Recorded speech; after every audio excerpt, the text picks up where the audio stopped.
आगे बढ़ते हैं। एक और बड़ी खबर है। अंकिता मर्डर केस को लेकर सीएम धामी सख्त। अंकिता मर्डर केस को फास्ट ट्रैक कोर्ट में चलाने की मांग की है। धामी सरकार ने न्यायालय से निवेदन किया है और हत्याकांड के मामले को फास्ट ट्रैक कोर्ट में सुनने की मांग की है। अपराधियों को जल्द से जल्द सजा दिलाना चाहती है सरकार। तो अंकिता मर्डर केस से जुड़ी हुई ये बड़ी खबर फास्ट ट्रैक कोर्ट में सुनने की मांग की गई है मुख्यमंत्री पुष्कर सिंह धामी की तरफ से।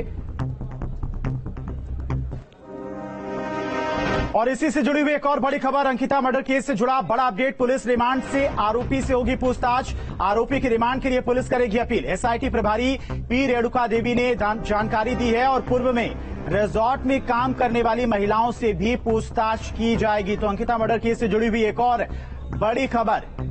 आरोपियों से पूछताछ करने के लिए उनको रिमांड पर लिया जाएगा और पुलिस रिमांड की अपील करेगी। एसआईटी प्रभारी पी रेणुका देवी ने ये जानकारी दी है। अभी तक हमने कितना भी एविडेंसेस है वो सब हमने जोड़ लिया, कितना भी इकट्ठा हो गया है एंड उसको एनालिसिस कर रहे हैं। एंड कल पोस्टमार्टम रिपोर्ट भी प्राप्त हो चुके हैं और उसके उनके परिवार को भी जानकारी दे दिया है पोस्टमार्टम रिपोर्ट के संबंध में। और कितना भी वो पहले कुछ महिलाओं वहां पर रिसोर्ट में काम करना इसे हमारा जानकारी हुआ है, उनके संबंध में भी अभी जानकारी ले लिया है। उनका स्टेटमेंट भी जल्दी से जल्दी रिकॉर्ड किया जाएगा। और पीसीआर के लिए हमने अभी अप्लाई कर रहे हैं, सो पीसीआर लिया जाएगा। पुलिस रिमांड के लिए हम अप्लाई करेंगे अभी, सो 1-2 दिन में उसको रिमांड में लेंगे। और सुरेंद्र सिरा लगातार हमारे साथ देहरादून से बने हुए हैं। सुरेंद्र, एक तरफ एसआईटी लगातार जांच कर रही है, पुलिस की तरफ से आरोपियों के रिमांड की अपील भी की जा रही, दूसरी तरफ सरकार की तरफ से इस पूरे केस को फास्ट ट्रैक कोर्ट में चलाने की अपील भी की जा रही ताकि जो आरोपी हैं उन्हें कड़ी से कड़ी सजा दिलाई जा सके। देखिए, बिल्कुल मुख्यमंत्री ने ये कहा है, पहले भी उन्होंने निर्देश दिए थे और आज भी उन्होंने ये कहा है कि हम इस केस को फास्ट ट्रैक कोर्ट में चलाने का न्यायालय से निवेदन करेंगे और फास्ट ट्रैक कोर्ट में ये चले, इसकी जल्द से जल्द सुनवाई हो, जल्द से जल्द इसमें आरोपियों को सख्त से सख्त सजा हो, इसके लिए उन्होंने कहा है। और एसआईटी ने भी ये कहा है कि हम ये आरोपियों की पीसीआर मांगेंगे, यानी पुलिस कस्टडी रिमांड मांगेंगे, जिससे कई सारी और बातों का खुलासा हो पाएगा। ठीक है सुरेंद्र, लगातार आप हमारे साथ बने रहिए। इसी से जुड़ी हुई एक और बड़ी खबर है। अंकिता मर्डर केस के बाद राजस्व पुलिस व्यवस्था पर सवाल उठे। उत्तराखंड में राजस्व पुलिस व्यवस्था को खत्म करने की मांग उठी है। विधानसभा अध्यक्ष के बाद बीजेपी विधायक ने अब ये मांग उठाई है। दिलीप रावत ने भी व्यवस्था को खत्म करने की मांग उठाई है। उत्तराखंड में रेगुलर पुलिस के प्रावधान की बात हो रही है और विधानसभा अध्यक्ष ने सीएम धामी को पत्र भी लिखा था। वहीं रितु खंडूरी ने राजस्व पुलिस व्यवस्था खत्म करने की मांग की थी। विधानसभा अध्यक्ष के बाद अब विधायक दिलीप रावत ने भी ये मांग की है। और इसी बीच एक और बड़ी खबर देहरादून से बड़ी खबर आ रही है। अंकिता हत्याकांड में एक और एक्शन देखने को मिला है। अंकिता मर्डर केस से जुड़ी हुई एक और बड़ी खबर। घटना के बाद से फरार पटवारी सस्पेंड कर दिया गया है। देहरादून से ये बड़ी खबर आ रही है। अंकिता हत्याकांड में एक और एक्शन देखने को मिला है। घटना के बाद से फरार पटवारी को सस्पेंड कर दिया गया है। पटवारी वैभव की संपत्ति की भी जांच की जाएगी। और हत्याकांड के बाद छुट्टी लेकर गायब हो गया था पटवारी, अब उस पर एक्शन देखने को मिला है। अपना चार्ज दूसरे को सौंपकर छुट्टी पर चला गया था पटवारी वैभव, जिस पर एक्शन लिया गया है। और सुरेंद्र सिरा लगातार हमारे साथ बने हुए हैं तमाम सारी जानकारी के साथ में। सुरेंद्र, एक तरफ उत्तराखंड में अब राजस्व पुलिस की व्यवस्था खत्म करके रेगुलर पुलिस व्यवस्था की मांग की जा रही है।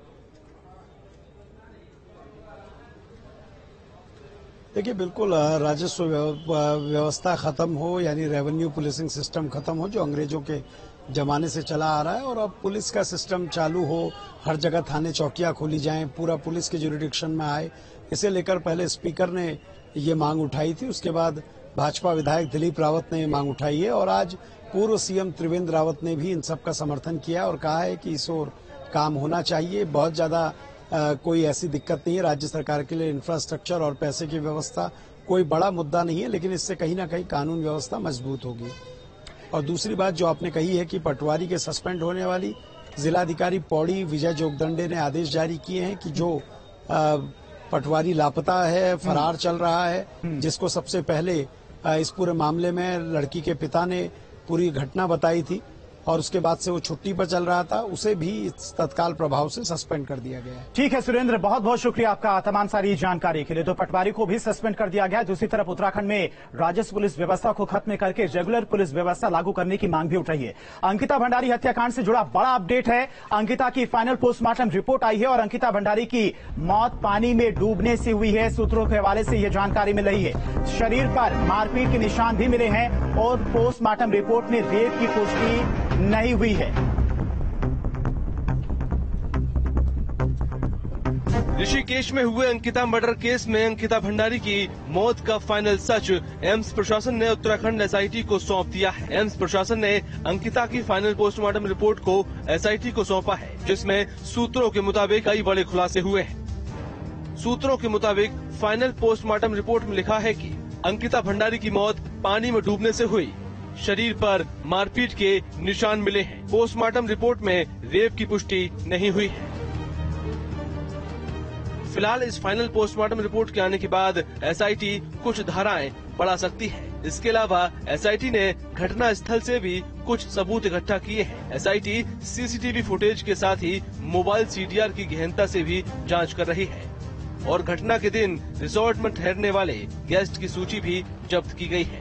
अंकिता हत्याकांड की जांच कर रही एसआईटी मर्डर की गुत्थी सुलझाने में जुटी है। वनंतरा रिसोर्ट से एसआईटी की टीम ने कई सबूत जुटाए हैं। वहीं सोमवार को एसआईटी की प्रभारी पी रेणुका देवी लक्ष्मण झूला थाने पहुंची और अधिकारियों से घटना स्थल और अभी तक की तफ्तीश से जुड़ा फीडबैक लिया। फिलहाल पुलिस एसआईटी की तहकीकात की जानकारी को सार्वजनिक करने से बच रही है। ऋषिकेश से Amit Kandiyal, team news state. बढ़ते आगे चमोली से बड़ी खबर है। चमोली जेल में बंद अंडरवर्ल्ड डॉन और कुख्यात अपराधी प्रकाश पांडे उर्फ पीपी अपनी सुरक्षा और स्वास्थ्य को लेकर नैनीताल हाईकोर्ट पहुंच गया है। उसकी तरफ से कोर्ट में एक याचिका दाखिल की गई है, जिस पर सोमवार को कोर्ट में सुनवाई हुई और मामले को सुनने के बाद कोर्ट ने सरकार को निर्देश दिए हैं कि याचिकाकर्ता का इलाज हल्द्वानी मेडिकल कॉलेज में कराया जाए। साथ ही ये भी कहा गया है कि अगर वो अन्य राज्य में जाए तो सिर्फ उत्तराखंड पुलिस ही उसे लेकर जाए और लौटा कर लाए। याचिकाकर्ता प्रकाश चंद पांडे और पीपी द्वारा माननीय उच्च न्यायालय में फाइल करी गई थी। ये याचिका प्रमुख 3 बिंदुओं को लेकर थी, जिसमें प्रथम बिंदु ये था कि प्रकाश चंद पांडे और पीपी को अगर उत्तराखंड की पुलिस किसी भी स्टेट में पैरवी के लिए ले जाए तो वही उत्तराखंड की पुलिस उन्हें एस्कॉर्ट करके वापस उत्तराखंड में लाए। और इसका दूसरा प्रमुख बिंदु ये था कि प्रकाश चंद पांडे और पीपी का इलाज सुशीला तिवारी अस्पताल से ही कराया जाए, जो उनका हृदय गति की बीमारी का इलाज सुशीला तिवारी अस्पताल से किया जा रहा है। और तीसरा इसका प्रमुख बिंदु ये था कि प्रकाश चंद पांडे उर्फ पीपी को यह अनुमति प्रदान करी जाए कि वो अपने खर्चे से जेल में खाना बनाकर खाएं, क्योंकि पूर्व में उनके ऊपर कई जानलेवा हमले किए गए थे, जिसमें उनके खाने में जहर मिला दिया गया था। और इन्हीं 3 बिंदुओं को लेकर याचिका माननीय उच्च न्यायालय में फाइल करी गई थी, जिसको माननीय उच्च न्यायालय ने अलाउ कर दिया है।